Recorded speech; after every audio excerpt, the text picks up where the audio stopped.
Selamat datang di SMA Negeri 3 Berau.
Assalamualaikum warahmatullahi wabarakatuh. Salam sejahtera buat kita semua. Nama saya Anwar. Saya guru bahasa Indonesia di SMA Negeri 3 Berau. Dan kali ini tercatat sebagai mahasiswa PVG kategori 2 dalam jabatan di Universitas Mula Warman, Prodi Pendidikan Bahasa Indonesia. Kali ini saya akan membuat video dengan beberapa permasalahan serta tujuan dari pembelajaran bersama Bapak Alfian Rohmansyah, Imhum selaku dosen pembimbing, dan Putranda Dwi Wahyuni selaku guru pamong. Tujuan yang ingin dicapai pada pembelajaran kali ini adalah untuk meningkatkan motivasi belajar peserta didik pada KD 3.4 menganalisis struktur dan kebahasaan teks eksplanasi. Kondisi yang menjadi latar belakang masalah pada pembelajaran bahasa Indonesia, khususnya materi teks eksplanasi, salah satunya adalah kurangnya motivasi belajar. Ini dilihat dari proses pembelajaran, sebagian besar peserta didik masih kurang termotivasi untuk mengikuti pelajaran bahasa Indonesia. Kemudian, kondisi yang melatar belakang yang kedua adalah guru kurang menguasai model pembelajaran yang inovatif. Yang terakhir adalah model ceramah. Guru masih sering menggunakan model ceramah sehingga peserta didik merasa bosan dan tidak bersemangat atau tidak termotivasi dalam proses pembelajaran. Tantangan yang dihadapi guru adalah guru kurang menguasai model pembelajaran yang berpusat pada peserta didik. Guru masih sering menggunakan metode ceramah, peserta didik kurang termotivasi dalam pembelajaran bahasa Indonesia, peserta didik belum terbiasa belajar dengan model pembelajaran yang digunakan oleh guru. Melalui bimbingan dari dosen dan guru pamong, guru melakukan pengembangan perangkat pembelajaran dengan model pembelajaran PBL atau model pembelajaran berbasis masalah. Dengan model ini dapat meningkatkan proses pembelajaran dan motivasi belajar peserta didik. Bimbingan dari dosen dan guru pamong berupa cara membuat perangkat pembelajaran RPP, modul ajar, materi, bahan ajar, media, dan penilaian. Ini yang akan dijadikan bahan referensi sehingga proses pembelajaran dapat meningkat dengan baik dan efektif. Dalam upaya mencapai tujuan pembelajaran untuk meningkatkan kemampuan motivasi peserta didik, pihak-pihak yang terlibat dalam kegiatan pembelajaran ini terdiri dari yang pertama dosen dan guru pamong. Dengan bimbingan dari dosen dan guru pamong, guru dapat menyusun perangkat pembelajaran dengan model pembelajaran PBL atau model pembelajaran berbasis masalah yang terdiri dari RPP, bahan ajar, lembar LKPD, dan penilaian.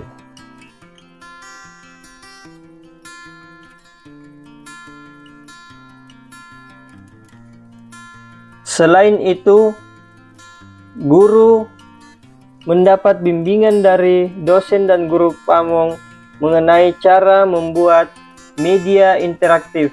Media interaktif ini dapat menambah motivasi dan semangat peserta didik untuk mengikuti proses pembelajaran. Pihak yang kedua adalah teman sejawat, memberikan masukan mengenai masalah motivasi belajar peserta didik untuk mencapai tujuan pembelajaran. Selain itu, teman sejawat juga membantu dalam kegiatan proses pembelajaran mulai dari menyiapkan alat, setting alat, dan merekam proses pembelajaran. Pihak yang ketiga adalah peserta didik. Peserta didik melaksanakan pembelajaran dengan tertib dan aktif.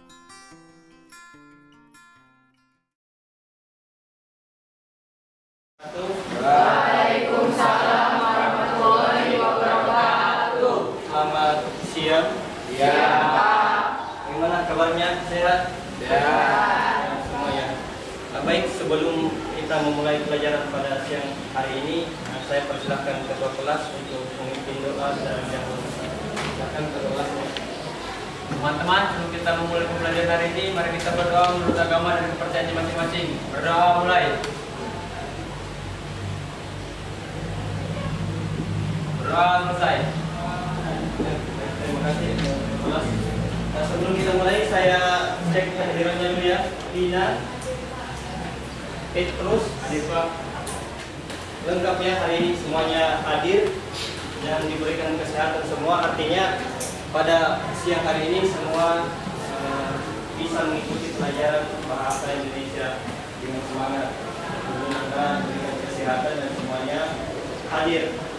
Untuk kegiatan atau pelajaran hari ini yaitu teks eksplanasi.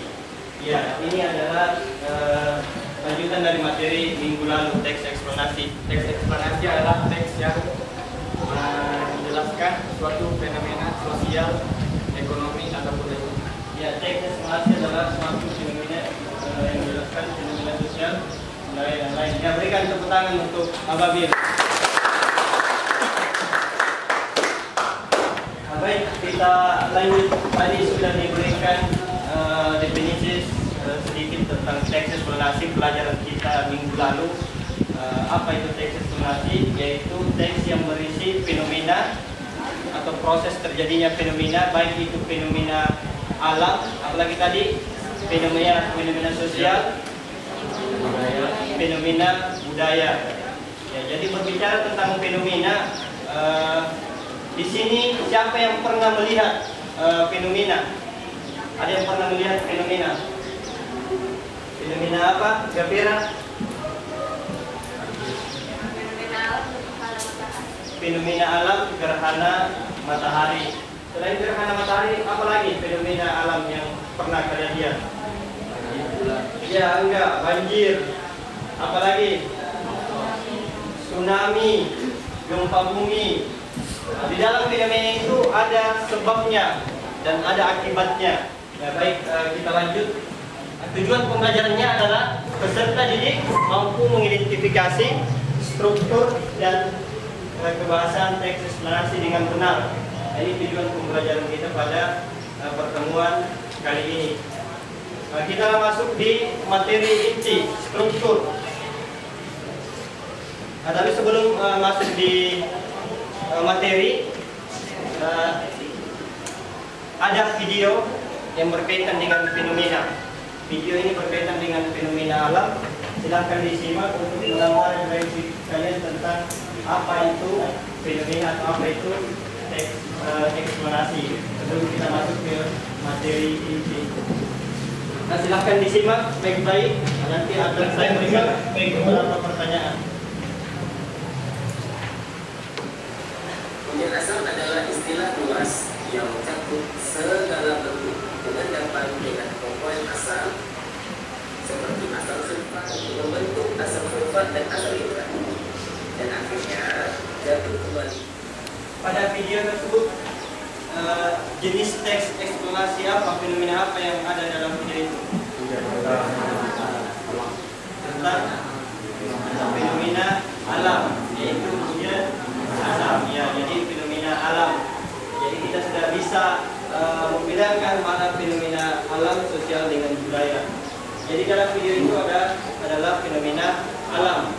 Pertanyaannya, siapa yang bisa menjelaskan penyebab terjadinya fenomena atau penyebab terjadinya hujan asam?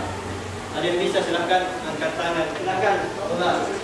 Yaitu hasil dari pembakaran pembangkit listrik, asap kendaraan alat berat, kilat minyak, dan beberapa pabrik. Hasil dari pembakaran Pembangkit listrik. kilang minyak dan kendaraan alat berat. Ayo tepuk tangan untuk Lola. Kemudian dalam teks eksplanasi ada yang dinamakan penyebab, ada yang dinamakan akibat. Ya, benar. Akibat. Kira-kira apa akibat dari fenomena tadi? Yang dijelaskan di video. Siapa yang tahu akibatnya apa? Silakan angkat tangan yang tahu. Silakan angkat. Terjadi kerusakan hutan. Terjadi kerusakan hutan salah satunya. Mengurangi nutrisi dalam tanah. Mengurangi nutrisi dalam tanah. Ada lagi yang lain? Bagi manusia dapat merusak kulit. Ya, itu tadi. Berikan tepuk tangan temannya tadi. Ya, jadi ada beberapa akibat dari fenomena alam yang kita saksikan melalui video. Ada 3 struktur dari teks eksplorasi. Pertama, pernyataan umum. Pernyataan umum berisi tentang penjelasan umum tentang fenomena yang akan dibahas, dapat berupa pengenalan fenomena tersebut. Jadi dalam pernyataan umum ini menjelaskan secara garis besar, secara umum mengenai fenomena yang akan kita bahas. Kata kuncinya adalah berupa definisi. Ya, jadi di awal teks eksplanasi itu biasanya berupa penjelasan umum yang berupa definisi. Misalnya banjir, kita jelaskan terlebih dahulu apa itu banjir. Penjelasan umum secara garis besar banjir. Banjir adalah, ini salah satu ciri atau kata kunci dari pernyataan umum. Siapa yang bisa mendefinisikan banjir? Apa itu banjir? Banjir adalah, pernah melihat banjir? Ya, pernah. Bahkan di sini mungkin ada yang pernah merasakan banjir. Apa itu banjir? Ada yang bisa mendefinisikan apa itu banjir? Atau gempa bumi adalah? Menurut saya, gempa bumi adalah guncangan yang terjadi karena tenaga yang berasal dari dalam bumi. Guncangan yang terjadi karena tenaga yang berasal dari dalam bumi. Ya, berikan tepuk tangan ke Juli. Ada contoh teks. Silakan dilihat contoh teksnya. Silakan. Pernyataan umum. Yang mana pernyataan umumnya di paragraf keberapa? Paragraf pertama, silakan. Gempa bumi adalah getaran atau guncangan yang terjadi karena lapisan bumi yang dihasilkan dari dasar atau lapisan bawah bumi. Peristiwa alam sering terjadi di daerah yang dekat dengan geografi dan juga di daerah yang membutuhkan aliran gas. Ya, berikan tepuk tangan ke temannya. Ya, berdasarkan teks yang Bapak sajikan di atas, ternyata pemahamannya sudah sangat bagus tentang letak dari struktur teks eksplanasi. Ya. Juli, siapa lagi? Yang merah.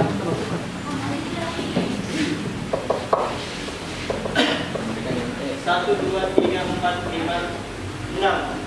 Ya, sudah ada 6 orang. Ya, 6 orang ini bertindak sebagai ketua kelompok nantinya.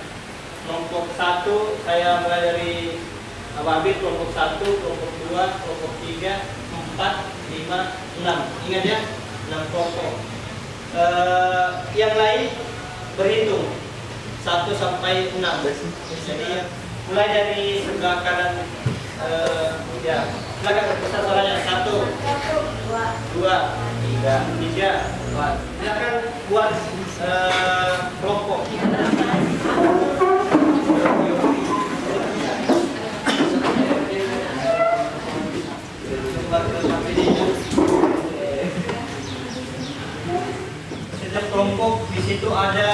contoh teks eksplanasi.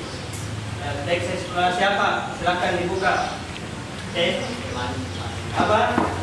Pelangi berarti itu fenomena alam. Jadi fenomena alam silakan dibuka, didiskusikan, dibaca, didiskusikan sesama teman kelompoknya.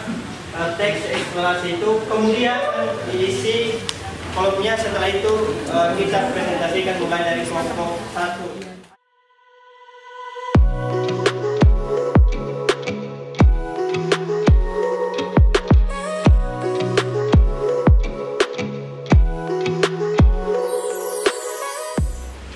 Dari struktur yaitu yang pertama pernyataan umum. Pernyataan umumnya yaitu pelangi atau biang lala adalah fenomena alam yang terjadi karena pembiasan cahaya matahari pada butir-butir air.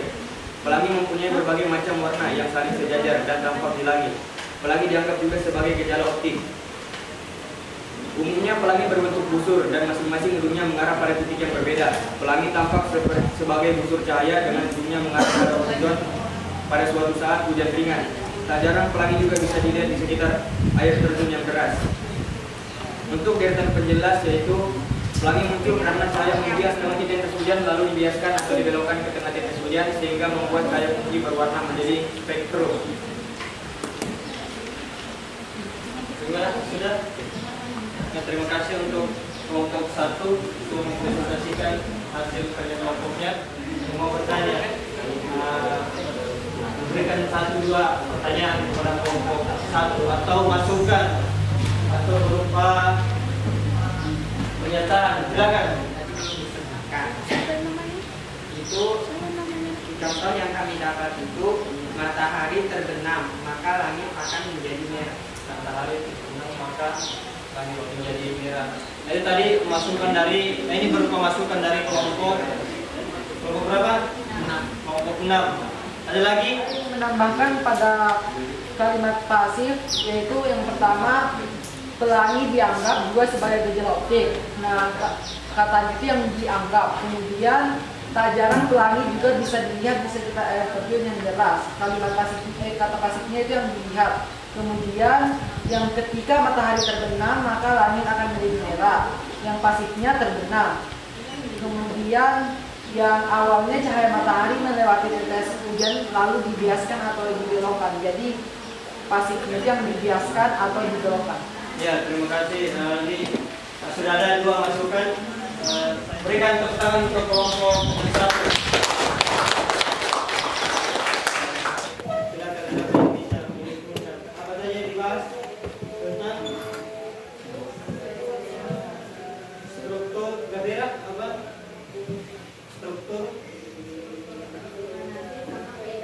Strukturnya ada 3 apa saja? Pernyataan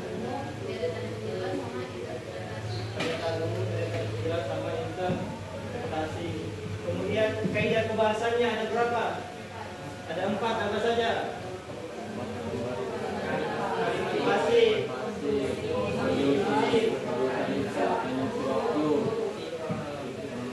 kronologis, kemudian istilah ilmiah. Ya, semuanya sudah paham dalam penjelasan yang baik.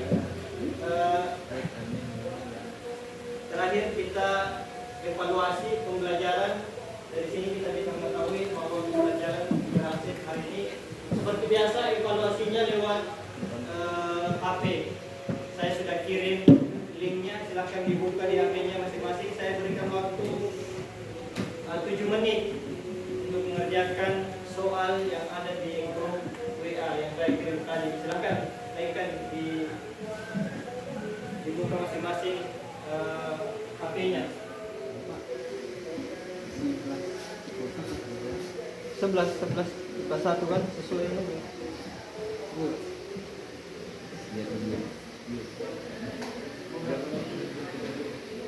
Jadi untuk pertemuan selanjutnya nanti, pertemuan selanjutnya yaitu memproduksi teks eksplanasi pada KD 4.2. Jadi memproduksi teks eksplanasi. Nah, itu adalah pembelajaran atau materi kita yang akan datang atau minggu depan. Jadi silakan dipelajari cara membuat teks eksplanasi berdasarkan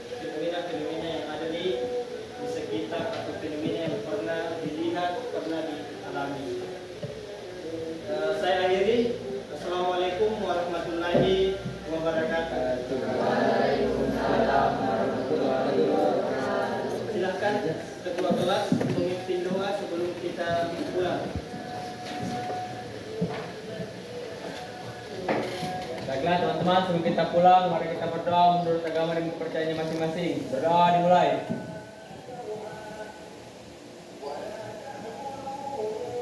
Berdoa selesai. Baik, silakan.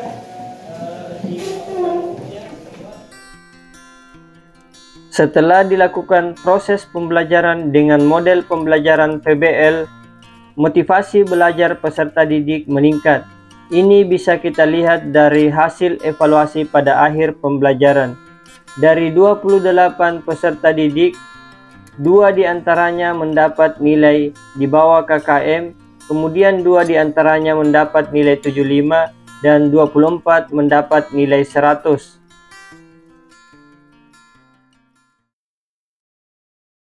Assalamualaikum warahmatullahi wabarakatuh. Apa kabar semua? Nama saya Eko Sudanar SPD, guru di SMA Negeri 3 Berau. Proses kegiatan PPL yang dilaksanakan oleh Bapak Anwar SPD sudah berjalan dengan maksimal dengan menggunakan metode PBL. Proses pembelajaran berbasis masalah membuat siswa lebih kritis, kreatif, inovatif, dan bersemangat di dalam kelas. Sehingga Bapak Anwar SPD dapat menjalankan program PPL dengan benar dan kedepannya semakin sukses untuk program kegiatan PPG-nya. Terima kasih. Assalamualaikum warahmatullahi wabarakatuh. Assalamualaikum warahmatullahi wabarakatuh. Perkenalkan, nama saya Aldi Ferian Sali. Saya sekolah di SMA Negeri 3 Berau dari kelas 11 IPA 1. Jadi pada awal pembelajaran kami ini kurang semangat dan juga kurang aktif dalam proses belajar. Tapi setelah belajar bahasa Indonesia bersama Pak Anwar, dengan metode pembelajaran PBL ataupun masalah, kami ini menjadi lebih aktif dan lebih kritis. Karena pada awal pembelajaran kami diajarkan untuk menyelesaikan masalah. Kemudian di tengah pembelajaran ada yang namanya ice breaking, sehingga kami lebih termotivasi dalam belajar. Dan saya senang belajar dengan model pembelajaran PBL ini. Sekian dari saya, wassalamualaikum warahmatullahi wabarakatuh.